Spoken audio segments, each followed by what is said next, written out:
నమస్కారం, welcome to one TV news.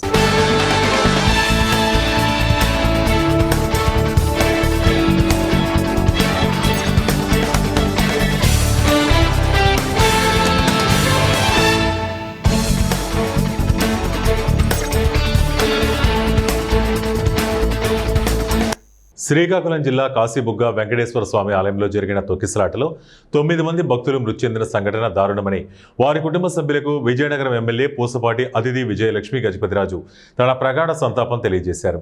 ఆదివారం స్థానిక టీడీపీ కార్యాలయం అశోక్ బంగ్లాలో ఏర్పాటు చేసిన మీడియా సమావేశంలో ఆమె మాట్లాడుతూ శనివారం ఏకాదశిని పురస్కరించుకుని భక్తులు వెంకటేశ్వర స్వామి దర్శనానికి భారీగా వెళ్లడంతో ఒక్కసారిగా తోపులాట జరగడంతో భక్తులు మృతి చెందినట్లు తెలిపారు. ఈ సంఘటన దురదృష్టకరమన్నారు. ఇది ఒక ప్రైవేటు వ్యక్తి నిర్మించిన దేవాలయం అన్నారు. అనుకున్న దానికంటే అధిక సంఖ్యలో భక్తులు చేరుకోవడంతో జరిగిందన్నారు. ముందస్తుగా పోలీసు వారికి కానీ అధికారులకు కానీ సమాచారం గుడి యాజమాన్యం తెలియపరచకపోవడంతో ఇటువంటి సంఘటన జరిగిందన్నారు. ఇటువంటి సంఘటనలు జరగకుండా రాష్ట్ర ముఖ్యమంత్రి చంద్రబాబు నాయుడు కేబినెట్ నిర్ణయంలో ఇటువంటి సంఘటనలు కాకుండా ఒక నియమ నిబంధనలతో కూడిన కేబినెట్ నిర్ణయం తీసుకుంటుందని తెలిపారు. మృతుల కుటుంబాలకు రాష్ట్ర ప్రభుత్వం తరపున 15 లక్షలు, కేంద్ర ప్రభుత్వం తరపున 2 లక్షలు కలిపి 17 లక్షలు ఇస్తున్నట్టు తెలిపారు. అదేవిధంగా ఎవరైతే క్షతగాత్రులు ఉన్నారో వారికి రాష్ట్ర ప్రభుత్వం 3 లక్షలు, కేంద్ర ప్రభుత్వం 50,000 చొప్పున 3,50,000 అందించడం జరుగుతుందన్నారు. ఈ కార్యక్రమంలో జిల్లా ప్రధాన కార్యదర్శి ఐవీపీ రాజు, పట్టణ అధ్యక్షులు గంటా రవి, కార్యదర్శి కోదండరాం, మండల పార్టీ అధ్యక్షులు గంటా పోలినాయుడు, కార్యదర్శి పాసి అప్పలనాయుడు, ఏఎంసీ చైర్మన్ కర్రోతు నరసింగరావు, మాజీ ఎంపీపీ కందిసాయి జగ్గారావు, మహిళా పార్లమెంటు అధ్యక్షులు అనురాధ బేగం తదితరులు పాల్గొన్నారు. టెంపుల్స్ కోసం మామూలుగా క్రౌడ్ ఉన్న రోజు అనేది బ్యారికేడ్స్ వేయటం ఇటువంటివన్నీ ముందు ప్రిపేర్డ్నెస్తో జరుగుతాయి. అయితే ఈ బ్యారికేడ్స్ ఇవన్నీ కూడా సరైన స్థాయిలో వేయకుండా వేయలేదు కనుక ఇటువంటివి జరిగినాయి. మామూలుగా మనం చూస్తుంటే ఎక్కువ క్రౌడ్ ఉన్నప్పుడు బ్యారికేడ్స్ వేసినప్పుడు మనం ఇక్కడ అమ్మవారి పండుగ కానివ్వండి అలాగా మనం మినిమం అది గ్రౌండ్లోకి ఒక 6 to 8 feet లోపల వెళ్ళాలి. కానీ అక్కడ ఓన్లీ 2 inches లోపలికి వెళ్ళింది. మినిమం 6 to 8 inches లోపలికి వెళ్ళాలి. అయితే ఈ 2 inches లోపల అది ఈజీగా బ్యారికేడ్స్ అనేది క్రౌడ్ ఎక్కువ ఉంటే పడిపోతాయి. సో ఆ విధంగా జరిగి ఒక స్టాంపీడ్ అనేది జరిగింది. అయితే ఒక బాధాకరమైన ఇన్సిడెంట్. కానీ ఎంత ఈ ఇన్సిడెంట్ జరిగినప్పటికీ కూడా ముఖ్యమంత్రి గారు అలాగే లోకేష్ గారు వెంటనే వచ్చి ఇక్కడ అన్నీ పరిశీలించి ఏమి చేయాలో నెక్స్ట్ టైం ఏ విధంగా ఇది జరగకుండా చూడాలనేది ప్రణాళికలు వేస్తూ ఉన్నారు. అదేవిధంగా మృతి చెందిన వాళ్ళకి వాళ్ళ కుటుంబాలకి 15 lakhs గవర్నమెంట్ నుంచి, మన స్టేట్ గవర్నమెంట్ నుంచి, 2 lakhs సెంట్రల్ గవర్నమెంట్ నుంచి, రెండు కలిపి కూడా 17 lakhs అనేది ఇవ్వటం జరుగుతుంది. అదేవిధంగా ఎవరికైతే ఎఫెక్టెడ్ పీపుల్ అంటే వాళ్ళకి దెబ్బలు తగిలి హాస్పిటలైజ్ అయ్యి ఇటువంటి జరిగిన వాళ్ళకు కూడా 3 లక్షలు స్టేట్ గవర్నమెంట్ నుంచి, 50,000 సెంట్రల్ గవర్నమెంట్ నుంచి, రెండు కలిపి కూడా 3,50,000 3,50,000 అనేది అనౌన్స్మెంట్ చేశారు. అయితే ఇవన్నీ కూడా ఇప్పుడు జరుగుతూ ఉంటాయి. నెక్స్ట్ మళ్ళీ ఇటువంటి ఇన్సిడెంట్ జరగకుండా ఉండాలంటే ఏ విధంగా చేయాలనేది అందరు కూడా క్యాబినెట్ మీటింగ్ పెట్టుకొని ఇటువంటి రోజుల కోసం ప్రత్యేకంగా ప్రైవేట్ టెంపుల్స్ అవనియండి లేకపోతే ఎండోమెంట్స్ కింద ఉన్నటువంటి టెంపుల్స్కి ఒక విధానాలు అనేది తయారు చేయడానికి వాళ్ళు ఒక ప్లాన్లు అనేది వేస్తూ ఉన్నారు. ఈ కుటుంబాలకి ఎవరికైతే మృతి చెందారో ఎవరికైతే ఎఫెక్టెడ్ వాళ్ళందరికీ కూడా నా కండోలెన్సెస్ చెప్తూ ఈ బాధాకరం ఇన్సిడెంట్ శాస్త్రీయంగా హేతుబద్ధంగా సకల సౌకర్యాలు కలిగి ఉన్న పీలేరు పట్టణానికి రెవెన్యూ డివిజన్గా ఏర్పాటు చేయాలని మదనపల్లి జిల్లా సాధన కమిటీ కన్వీనర్ పీటీఎం శివప్రసాద్ ప్రభుత్వాన్ని డిమాండ్ చేశారు. అన్నమయ్య జిల్లా పీలేరు పట్టణంలో గత 4 రోజులుగా పీలేరుకు రెవెన్యూ డివిజన్ సాధన సమితి కన్వీనర్ సుధాకర్ బాబు ఆధ్వర్యంలో జరుగుతున్న రిలే నిరాహార దీక్షకు శివప్రసాద్ సంఘీభావం తెలిపారు. ఈ సందర్భంగా ఆయన మాట్లాడుతూ మదనపల్లి జిల్లా కళసాకారం కాబోతున్నటువంటి తరుణంలో ఉమ్మడి చిత్తూరు జిల్లాలోనే కేంద్ర బిందువుగా ఉన్న పీలేరును ప్రజా అవసరాల కోసం రెవెన్యూ డివిజన్గా ప్రకటించాలని ప్రభుత్వాన్ని విజ్ఞప్తి చేశారు.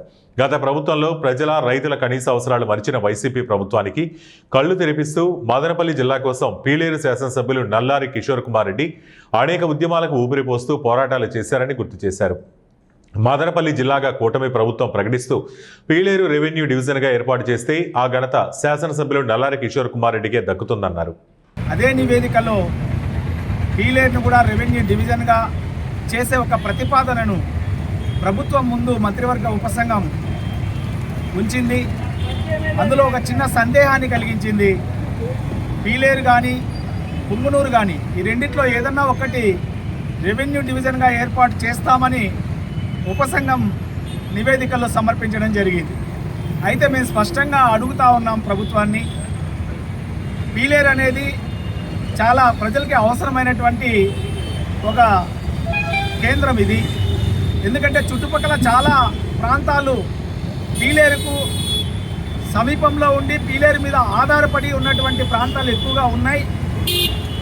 మరి అట్లా కంపేర్ చేసుకున్నప్పుడు ఒక రెవెన్యూ డివిజన్ అయినటువంటి మదనపల్లి ఇప్పుడు రెవెన్యూ డివిజన్గా ఏర్పడితే జిల్లా అయినా కూడా అది ఒక రెవెన్యూ డివిజన్గా ఉంటుంది. అప్పుడు ఈ జిల్లాలో ఒకే డివిజన్ ఉంటుంది కాబట్టి రెండో డివిజన్ అనేది అనివార్యం. అలా అయినప్పుడు దూరంగా ఉన్నటువంటి ప్రాంతం పుంగునూరు కాదు, దానికి మదనపల్లికి పీలేరు మాత్రమే. అంటే సుమారు 60 కిలోమీటర్లు దాటి ప్రయాణం చేయాల్సిన అవసరం ఉంటుంది పీలేరుకి. కాబట్టి ఏ విధంగా చూసినా శాస్త్రీయంగా హేతుబద్ధంగా రెవెన్యూ డివిజన్కి అన్ని విధాల అర్హత ఉన్నటువంటి ప్రాంతం ఈ పీలేరు. కాబట్టి సహేతుకంగా హేతుబద్ధంగా శాస్త్రీయంగా ఆలోచించి ప్రభుత్వం పీలేరును బేషరతుగా రెవెన్యూ డివిజన్గా ప్రకటించాలని చెప్పి మేము ప్రభుత్వాన్ని విజ్ఞప్తి చేస్తూ ఉన్నాం. అదేవిధంగా ఈ పీలేరు రెవెన్యూ డివిజన్లేకే అటు ఎర్రావారిపాలెం, చిన్నగొట్టిగల్లు మండలాలు కూడా కలపాలని చెప్పి మేము ప్రభుత్వానికి సూచన చేస్తూ ఉన్నాం. ఎందుకంటే మనకు తెలుసు, భౌగోళికంగా ఆలోచించినప్పుడు ఎర్రావారిపాలెం, చిన్నగొట్టిగల్లు అది చంద్రగిరి అసెంబ్లీ నియోజకవర్గంలో ఉన్న అది ఒక పెద్ద కొండ ప్రాంతాన్ని దిగి అటువైపు చేరుకోవాల్సినటువంటి అవసరం ఉంటుంది. భౌగోళికంగా అది ఎప్పుడే కానీ పీలేరుకు అనుసంధానంగా ఉంటుంది. అది మదనపల్లి డివిజన్లో ఉండేది ఇదివరకు. అదేవిధంగా సహకార వ్యవస్థలో కూడా పీలేరు కేంద్రంగా చిన్నగొట్టిగల్లు, ఎర్రావారిపాలెం ఉండేటివి. అదేవిధంగా ఎర్రావారిపాలెం, చిన్నగొట్టిగల్లును కలపడం వలన ఏదైతే బాక్రాపేట దగ్గర ఒక రిజర్వాయర్ కట్టుకుంటే అక్కడి నుంచి నీటిని డౌన్ కాబట్టి పీలేరు నియోజకవర్గానికి మొత్తం కూడా తరలించుకొని ఇక్కడ ప్రజలకు నీళ్లు అందుబాటులో తెచ్చేదానికి కూడా అవకాశం ఉంటుంది. కాబట్టి ప్రభుత్వం ఈ ప్రతిపాదనను కూడా పరిగణలోకి తీసుకోవాలి. పీలేరును బేషరతుగా రెవెన్యూ డివిజన్గా ప్రకటించాలి. అదేవిధంగా పీలేరు రెవెన్యూ డివిజన్లోకి ఏదైతే ఎర్రవారిపాలెం, చిన్నగొట్టిగల్లు మండలాలు ఉన్నాయో వాటిని కూడా కలపాలని చెప్పి మేము ప్రభుత్వానికి విజ్ఞప్తి చేస్తూ ఉన్నాం. అదేవిధంగా మదనపల్లె జిల్లా కోసం జరిగినటువంటి పోరాటంలో ఈ ప్రాంతం నుంచి, పీలేరు ప్రాంతం నుంచి ప్రజా సంఘాలైతేనేమి, రాజకీయ పక్షాలైతేనేమి పెద్ద ఎత్తున ఆ రోజు సపోర్టుగా నిలవడం జరిగింది. ఈ ప్రస్తుతం ఈ ఎమ్మెల్యే కిషోర్ కుమార్ రెడ్డి గారు ఆ రోజు మదనపల్లికి వచ్చి ఒక పెద్ద సభను కూడా నిర్వహించి మదనపల్లి జిల్లాకు వారు సంఘీభావం తెలియజేయడం జరిగింది. అదేవిధంగా అనేక మంది అన్ని పార్టీల నాయకులు, ఈరోజు రూలింగ్లో ఉన్నటువంటి టీడీపీ పార్టీ నాయకులు కూడా ఆ రోజు మదనపల్లి జిల్లా ఉద్యమానికి అండగా నిలవడం జరిగింది. వారిని మళ్ళీ ఈ సందర్భంగా రిక్వెస్ట్ చేస్తూ ఉన్నాం. ఈ తరుణం దాటిపోతే పీలేరు రెవెన్యూ డివిజన్ కళ సాకారం అయ్యేదానికి అవకాశం లేదు. కాబట్టి ఈరోజు ఉన్నటువంటి గౌరవ శాసనసభ్యులు కిషోర్ కుమార్ రెడ్డి గారు కానీ, తెలుగుదేశం శ్రేణులు కానీ, జనసేన పార్టీ కానీ, లేదా ఆ కూటమిలో ఉన్నటువంటి అధికార కూటమిలో ఉన్నటువంటి పార్టీలన్నీ కూడా దయచేసి చొరవ చూపండి. ప్రజా సంఘాలు చేస్తున్నటువంటి పోరాటానికి అండగా ఉండండి. ఈ ఉద్యమాన్ని ప్రోత్సహించండి. ఈ విషయాన్ని ముఖ్యమంత్రి గారితో, ఉప ముఖ్యమంత్రి గారితో, ఉపసంఘంతో చర్చించండి. ఏదైతే 10వ తారీఖు జరగబోతున్నటువంటి మంత్రివర్గ సమావేశం ఉందో ఆ మంత్రివర్గ సమావేశంలో ఖచ్చితంగా ఇవన్నీ కూడా ఫైనలైజ్ చేసేటటువంటి అవకాశం ఉంది. జిల్లాలు కానీ, రెవెన్యూ డివిజన్లు కానీ ఆలోగా గౌరవ కిషోర్ కుమార్ రెడ్డి గారు స్పందించి ప్రభుత్వంతో మాట్లాడాలని, వెంటనే పీలేరు రెవెన్యూ డివిజన్ని ఏర్పాటు చేసేందుకు తగు చర్యలు తీసుకోవాలని చెప్పి విజ్ఞప్తి చేస్తూ ఉన్నాం. ఈ విషయంలో రెవెన్యూ డివిజన్ కోసం పీలేరు రెవెన్యూ డివిజన్ సాధన కమిటీ ఏదైతే ఉందో ఈ కమిటీ చేస్తున్నటువంటి పోరాటానికి మదనపల్లి జిల్లా సాధన సమితి సంపూర్ణంగా తెలంగాణ రాష్ట్ర ముఖ్యమంత్రి భారత ఆర్మీపై పాకిస్తాన్ను ఉద్దేశించి చేసిన అనుచిత వ్యాఖ్యలను నిరసిస్తూ రాజన్న సిరిసిల్ల జిల్లా ముస్తాబాద్లో బీజేపీ మండల అధ్యక్షుడు క్రాంతికుమార్ ఆధ్వర్యంలో ముఖ్యమంత్రి రేవంత్ రెడ్డి దిష్టిబొమ్మను దహనం చేశారు. ఈ సందర్భంగా ఆయన మాట్లాడుతూ ఓట్ల కోసం పరాయి దేశాన్ని పొగడడాన్ని నిరసిస్తూ ముఖ్యమంత్రికి వ్యతిరేకంగా నినాదాలు చేశారు. ఈ సందర్భంగా క్రాంతి మాట్లాడుతూ రాజ్యాంగబద్ధంగా ప్రజాక్షేత్రంలో ఓట్లు అడగడం అందరి హక్కు అని, కానీ అధికార దాహంతో ఎలాగైనా గెలవాలని ఆలోచన మంచిది కాదన్నారు. ఈ ఎన్నికల్లో ముస్లింస్ ఓట్లతో గెలవడానికి పరాయి దేశం ముందు మా దేశాన్ని విస్మరిస్తే సహించేది లేదన్నారు. ముఖ్యమంత్రి స్థాయిని మరిచి మాట్లాడడం సబబు కాదని, తన వ్యాఖ్యలను వెనక్కి తీసుకోవాలని డిమాండ్ చేశారు. రాజకీయ పార్టీల కంటే మాకు దేశమే ముఖ్యమని ఆయన తెలిపారు. రాజకీయాలు చేసేటప్పుడు రాజకీయాలు చేయాలి, ఎలక్షన్ ప్రచారం చేసేటప్పుడు ప్రచారం చేయాలని చెప్పి ఇలా పాకిస్తాన్ వచ్చి ముడ్డు మీద అనిపోతాను మాట్లాడుతుండ్రు. రేవంత్ రెడ్డి ముడ్డు మీద ఎవరిదాన్ని అని మాట్లాడుతుండే ఈ మాటలు. ఈరోజు ఖబర్దార్ బిడ్డ, ఈ దేశంలో పుట్టి ఈ ప్రజాస్వామ్యంలో నువ్వు ఒక ప్రజాప్రతినిధి అయ్యి ఈరోజు భారత రాజ్యాంగం పట్ల నువ్వు గౌరవించబడుతున్న ఈ రాజ్యాంగం మీదనే నువ్వు ముఖ్యమంత్రి అయ్యి ఈ రాష్ట్రానికి ముఖ్యమంత్రి స్థానంలో ఉండి నువ్వు మాట్లాడుతున్న మాటలు మరి గల్లీలలో చిల్లరగాలు కూడా మాట్లాడరు, అటువంటి మాటలు మాట్లాడుతున్నారు. ఇప్పుడు ప్రజలు బాధపడుతున్నారు, ఎందుకు గెలిపించినాం రా ఈ దుర్మార్గుండని.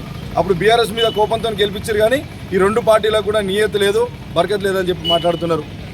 ఖబర్దార్ రేవంత్ రెడ్డి గారు, ఈరోజు జూబ్లీహిల్స్ ఎలక్షన్ ఒక్కటి చూసుకొని మీరు ఏ మతానికి మొగ్గు చూపుతా ఉన్నారు, ఏ మతాన్ని అడ్డం పెట్టుకొని ఇలా భారతదేశం మీద దుమ్మెత్తిపోతే మేము పార్టీ కొరకు నాయకుల కోసం పనిచేసే వాళ్ళం కాదు. మేము పార్టీ తర్వాత నాయకుల తర్వాత మాకు దేశమే ముందు. మరి ఈరోజు దేశం పట్ల మీరు నిన్న పాకిస్తాన్ యొక్క ఆర్మీ పాకిస్తాన్ వాళ్ళు వచ్చి ఎవరిని దాన్ని ఆ మాటలు అనడానికి అసలు మాకు నోరు రావట్లేదు. ఇటువంటి జాతీయ భావత ఈరోజు నరేంద్ర మోదీ గారు ఒక వైపు భారతదేశాన్ని కంచుకోవడాలు కాపాడుకుంటూ ముందుకు పోతా ఉంటే నువ్వు ఈడ హైదరాబాద్లో కూర్చొని ముచ్చట్లు పెడుతున్నావా? నీకేమేరక బార్డర్లో జరిగే యుద్ధం గురించి? నీకేం తెలుసు అసలు బార్డర్ మీద పనిచేసే సైనికుల గురించి? వాళ్ళని కించపరిచే విధంగా నువ్వు మాట్లాడుతున్నావు. రేవంత్ రెడ్డి ఖబర్దార్, జాతీయవాదులంతా ఒక్కడైతే ఉన్నారు, నీ మాటలు నీ వెక్కిలి చేష్టలు చూస్తూ ఉన్నారు. ఇంకొకసారి నువ్వు దేశం పట్ల కనుక ఇలాంటి వ్యాఖ్యలు. కాశీబుగ్గ ఘటన తర్వాత ప్రభుత్వం అప్రమత్తమైంది. రాష్ట్ర వ్యాప్తంగా ఉన్న అన్ని దేవాలయాల కార్యకలాపాలపై నిరంతర పర్యవేక్షణ ఉండాలని ముఖ్యమంత్రి చంద్రబాబు ఆదేశించారని మంత్రి నారా లోకేష్ తెలిపారు. భక్తుల రద్దీ, ముఖ్యమైన తేదీల వివరాలను ముందుగానే సేకరించి సీసీటీవీ కెమెరాలు, క్రౌడ్ మానిటరింగ్ టెక్నాలజీ ఏర్పాటు చేయాలని కలెక్టర్లు, ఎస్పీలకు సీఎం ఆదేశాలు జారీ చేసినట్లు వెల్లడించారు. ప్రైవేటు వ్యక్తులు నిర్మించే దేవాలయాలకు భద్రతా చర్యలపై ప్రత్యేక మార్గదర్శకాలు సిద్ధం చేయాలని కూడా ప్రభుత్వం నిర్ణయించిందన్నారు. కాశీబుగ్గ ఆలయాన్ని 94 ఏళ్ల పాండా స్వచ్ఛందంగా నిర్మించారని, సమాజానికి సేవ చేయాలనే ఉద్దేశంతో దేవాలయాన్ని అభివృద్ధి చేసినట్లు తెలిపారు. మృతుల కుటుంబాలకు వెంటనే మట్టి ఖర్చుల నిమిత్తం 10,000 చొప్పున సాయం అందజేసినట్లు మంత్రి లోకేష్ వెల్లడించారు. ఈ సందర్భంగా ఆయనతో పాటు కేంద్ర మంత్రి కింజరపు రామ్మోహన్ నాయుడు, రాష్ట్ర మంత్రులు వంగలపూడి అనిత, కింజరపు అచ్చెన్నాయుడు, విజయనగరం ఎంపీ కలిశెట్టి అప్పలనాయుడు, పలాస ఎమ్మెల్యే గౌతు శిరీష తదితరులు పాల్గొన్నారు. రూమ్లో పెట్టుకుని చాప వేసుకుని కింద పడుకునే వ్యక్తి దేవభక్తితో ప్రజలకి దేవుడిని దగ్గర చేయాలన్న ఆలోచనతో ఈ గుడిని ఆయన కడతం జరిగింది. సుమారుగా 12 ఎకరాల్లో మాకున్న సమాచారం మేరకు ఇప్పటికీ 15 నుంచి 20 కోట్ల రూపాయలు సమకూర్చి సొంత నిధులు కూడా పెట్టి ఖర్చు పెట్టి గుడిని నిర్మిస్తాం జరిగింది. అధికారులు ఇప్పుడు మొత్తం వివరాలు తెలుసుకునేదానికి అక్కడున్న పనిచేస్తున్న పురోహితులు కానివ్వండి, పాండా గారు కానివ్వండి, అదేవిధంగా గుడిని నిర్మించిన అంటే కన్స్ట్రక్షన్ వర్క్ చేసిన వ్యక్తులందరినీ కూడా వాళ్ళు కూర్చోబెట్టి వివరాలన్నీ కూడా ఎందుకు ఏమేమి వాడారు, ఎలా కట్టారు, ఎప్పుడు ఏం కట్టారు. ఎందుకంటే ఇది గుడి ఒకేసారి కట్టింది కాదు, కొన్ని దశల వారీగా కట్టుకుంటూ వచ్చారు. మేము కూడా చూసాం, మెట్ల దగ్గర కొంచెం దశల వారు కట్టారు, ముందర చిన్నది కట్టిన తర్వాత దశల వారు కట్టారు. సో ఎప్పుడు ఏం కట్టారు, ఎలా జరిగింది, ఇది మొత్తం వివరాలు తెలుసుకున్న తర్వాత భవిష్యత్తు కార్యాచరణ ప్రభుత్వం తీసుకుంటుంది. ఇక్కడ పరిస్థితి ఏం సార్, ఎలా ఉన్నారు, ఇక్కడ ఎంతమంది ఇంజూర్ అయ్యారు, ఇక్కడ వాళ్ళ కండిషన్ ఎలా ఉంది? ఇక్కడ అందరూ సేఫ్గా ఉన్నారు, 16 మంది ఉన్నారు. ఇక్కడ అందరూ సేఫ్గా ఉన్నారు. ఇక్కడ ఏంటంటే క్రిటికల్ ఇంజరీ అంటే ఒక పెద్ద ఆమెకి 2 కాళ్ళు ఇరిగినాయి. సో ఆమె ఏంటంటే మేము ఫర్దర్ ట్రీట్మెంట్ చేయించాల్సిన అవసరం ఉంది. కొంతమంది ఇంటికి వెళ్ళిన తర్వాత ఒక నెల రికవరీ ఒక నెల పట్టవచ్చు, కొంతమందికి 6 నెలలు పడుతుంది. అది ఎంపీ గారు నేను కూడా మాట్లాడుకున్నాం. వాళ్ళకి కావాల్సిన సదుపాయాలు అంటే బెడ్, మెడికల్ గ్రేడ్ బెడ్ వాళ్ళ ఇంటికి పంపించే బాధ్యత కూడా మేము తీసుకుంటాం. అంతేకాకుండా ఎవరైతే ఇంజర్ అయి ఉన్నారో, క్రిటికల్ ఇంజర్ అయి ఉన్నారో వాళ్ళకి వారానికి ఒకసారి ఇద్దరిలో ఒకరు మేము మారుతాం, టైం టు టైం ఫాలోఅప్ చేద్దాం అని డిసైడ్ చేస్తాం. అంటే పర్ఫెక్ట్ రికవరీ అయ్యే వరకు మేము ఫాలోఅప్ చేస్తాం జరుగుతుంది. అన్నా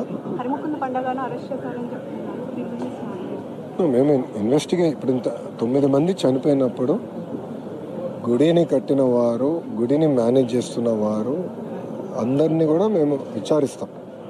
ఆ విచారం జరుగుతుందండి. సో మొత్తం వివరాలు తెలిసిన తర్వాత దాన్ని ఫర్దర్గా నేను స్పందించగలుగుతాను. ఇప్పుడు మా ప్రభుత్వం ప్రధానమైన ఫోకస్ భక్తుల్ని కాపాడుకోవాలి. సో మీరు చూస్తే చనిపోయిన వారిని కూడా ఇమ్మీడియట్గా పోస్ట్మార్టం చేసి వాళ్ళ గ్రామాలకి పంపిస్తాం కూడా జరిగింది. అంతేకాకుండా హాస్పిటల్లో ఉన్న వారందరినీ కూడా ఇమ్మీడియట్గా టేక్ కేర్ చేస్తాం. ఎమర్జెన్సీ క్రిటికల్ కేర్ కావాల్సిన వాళ్ళు ఇమ్మీడియట్గా జెమ్స్ కూడా పంపిస్తుంది. ఈ ప్రెస్ మీట్ ఏందని మేమందరం కూడా అక్కడికి వెళ్తున్నాం. సో ఒక్క నిమిషం దయచేసి పూర్తి చేయండి. ఇమ్మీడియట్గా ఎవరైతే చనిపోయారో ఆ కుటుంబాలకి మట్టి ఖర్చులకి ప్రభుత్వం నుంచి 10,000 రూపాయలు ఆర్థిక సాయం కూడా అందజేస్తాం జరిగింది. చెప్పమ్మా. ప్రతి శనివారం వేలాది మంది భక్తులు వస్తున్నారు. ఈరోజు ఎక్కువ మార్నింగ్ నుంచే రోడ్స్ అన్ని కూడా బ్లాక్ అయిపోయి అధికారులకు ఒక అంచనా ఉండాలి కదా సార్, యంత్రాంగం అప్రమత్తం అయ్యింది, ఇది జరిగేది కాదు కదా అన్నట్టు.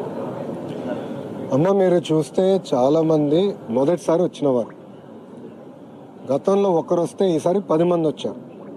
ఇది ఏకాదశి గల ఎక్కువ మంది వచ్చారు. అధికారులు కూడా ఇది తెలుసుకుని ట్రాఫిక్ మేనేజ్మెంట్ చేశారు. కానీ లోపలికి ఒకేసారి ఇంతమంది వెళ్తారని ఎవరు అంచనా చేసుకుని, పాపం పాండా గారు కూడా తెలియదు ఇంతమంది ఒకేసారి వస్తారు. నేను అడిగాను చాలామంది, గతంలో మీరు ఎప్పుడైనా వచ్చారంటే లేదన్నారు, మొదటిసారి అంటే మొదటిసారి. అందరూ అనుకుని వచ్చారంటే ఒక్కొక్క ఊరు నుంచి 10 నుంచి 20 మంది కలిసి వచ్చారు. వైకుంఠ ఏకాదశి వెంకటేశ్వర స్వామి గారిని దర్శించుకోవాలన్న ఆలోచనతో అట్లా కలిసికట్టుగా వచ్చారు. ఇదేనమ్మా అనుకోకుండా ఇంతమంది రద్దీ వచ్చాయి కదా. ఏర్పాట్లు అంటే ఓవర్ నైట్ ఒక నిమిషంలో చేయలేము. మీరు అదే కానీ కనకదుర్గమ్మ గుడికి మేము ముందలే ప్రిపేర్ అయ్యాం. గతంలో 12 లక్షల మంది వచ్చారు. ఇప్పుడు సుమారుగా 16 నుంచి 18 లక్షల మంది వస్తారు. ముందలే అంచనా వేసుకుని, ఎందుకంటే మాకు తెలుసు ఒక అవగాహన వచ్చింది. ఇక్కడ ఎవరికి తెలియదు, వచ్చిన వాళ్ళకి తెలియదు, పాపం గుడి కట్టిన పండగారికి తెలియదు, ఎవరికి తెలియదు. సో ఆల్ ఆఫ్ అస్ అసలు తెలియని పరిస్థితిలో. సార్ అర్ధరాత్రి నుంచి కూడా 3 దారులు, అంటే ఆ ఆలయానికి రావడానికి 3 దారులు వరకు ఉన్నాయి. కిలోమీటర్ల మేర వరకు పబ్లిక్ క్యూ లైన్లు ఉంటే కనీసం అర్ధరాత్రి నుంచి ఉన్నారని మీరు అంటున్నారు. ఒక్క నిమిషం స్వామి, అర్ధరాత్రి నుంచి ఉన్నారని మీరు అన్నారు. నేను కనుక్కున్నాను, అందరూ పొద్దున వచ్చిన వారు. నేను ఇక్కడ ఉన్న వాళ్ళందరిని అడిగాను, మీరు ఎప్పుడు బయలుదేరారమ్మా అంటే 8:30, 9ంటికి మేము బయలుదేరాం ఊరు నుంచి. ఇక్కడికి వచ్చేగల 10 అయింది. సో 10 మేము వాహనాలన్నీ పార్క్ చేసుకుని నడుచుకుంటూ వచ్చాము అని వాళ్ళు చెప్తాం జరిగింది.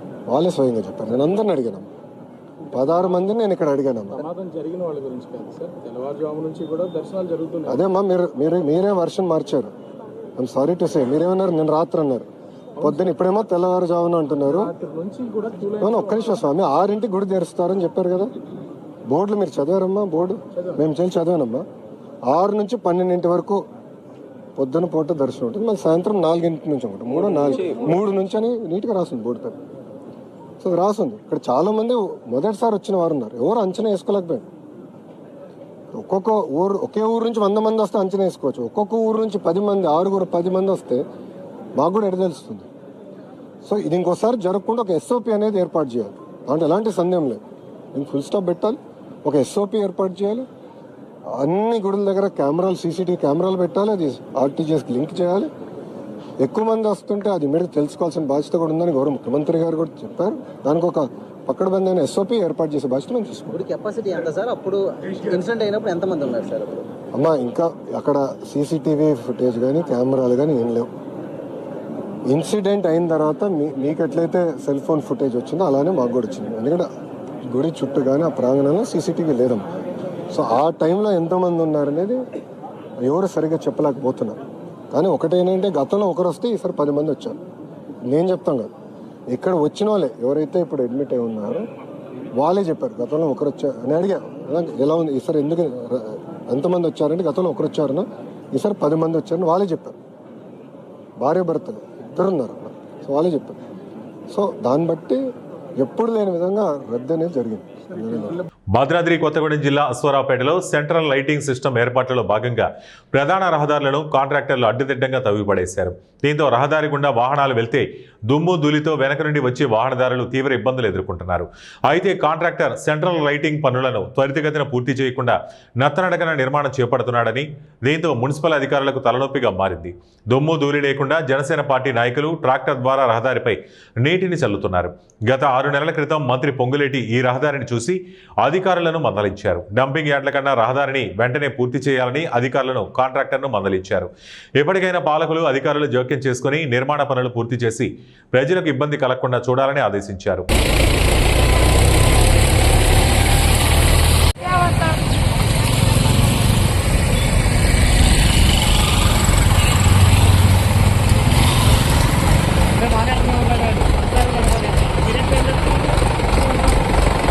భద్రాద్రి కొత్తగూడెం జిల్లా మణుగూరు బీఆర్ఎస్ పార్టీ కార్యాలయం తగలబెట్టిన ఘటనతో అప్రమత్తమైన పోలీసులు అశ్వారావుపేట బీఆర్ఎస్ నేతలను ముందస్తు అరెస్టులు చేశారు.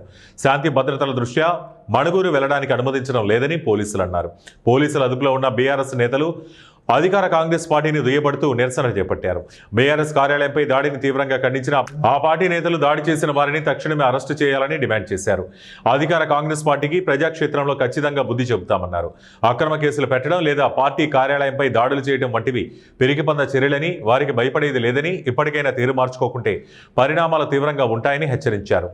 మణుగూరు పార్టీ ఆఫీస్ పై దాడిని మణుగూరు పార్టీ ఆఫీస్ దాడిని మణుగూరు పార్టీ ఆఫీస్ పై జరిగిన దాడిని మణుగూరు పార్టీ ఆఫీస్ పై జరిగిన దాడిని పోలీసుల దౌర్జన్యం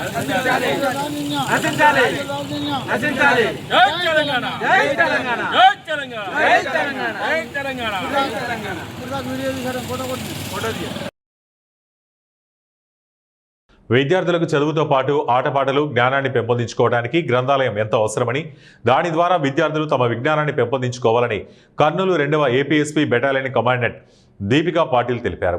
కర్నూలు నగరంలోని జోళాపురం సమీపంలో ఉన్న వండర్ కాప్స్ చిల్డ్రన్స్ క్లబ్ స్కూల్లో చిన్నారులకు అనుగుణంగా ఉండేందుకు బాలల లైబ్రరీని పాఠశాల యాజమాన్యం ఏర్పాటు చేసింది.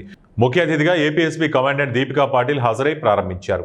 ఈ సందర్భంగా ఆమె విద్యార్థులకు పలు సూచనలు చేశారు. చిన్నపిల్లలకు టీవీ, సెల్లను మరిపించడానికి పాఠశాల యాజమాన్యం చిన్నారులకు అనుగుణంగా బాలల లైబ్రరీ ఏర్పాటు చేయడం ఎంతో అభినందనీయమన్నారు. స్కూల్ కరెస్పాండెంట్ దివ్య తేజరెడ్డి మాట్లాడుతూ, గత 2 ఏళ్లుగా నర్సరీ, ఎల్కేజీ, యూకేజీ చిన్నారులకు మాత్రమే స్కూల్ నడుపుతున్నామని, పిల్లలకు ఇంటిని మరిపించేలా చదువుతో పాటు ఆటలు ఆడిస్తూ మంచి క్రమశిక్షణ అలవాటు చేస్తూ ఈ రోజు లైబ్రరీ నిర్మించామని, లైబ్రరీ ప్రారంభోత్సవ కార్యక్రమంలో పాల్గొన్న కుటుంబ సభ్యులకు కృతజ్ఞతలు తెలిపారు. It's because it's so precious.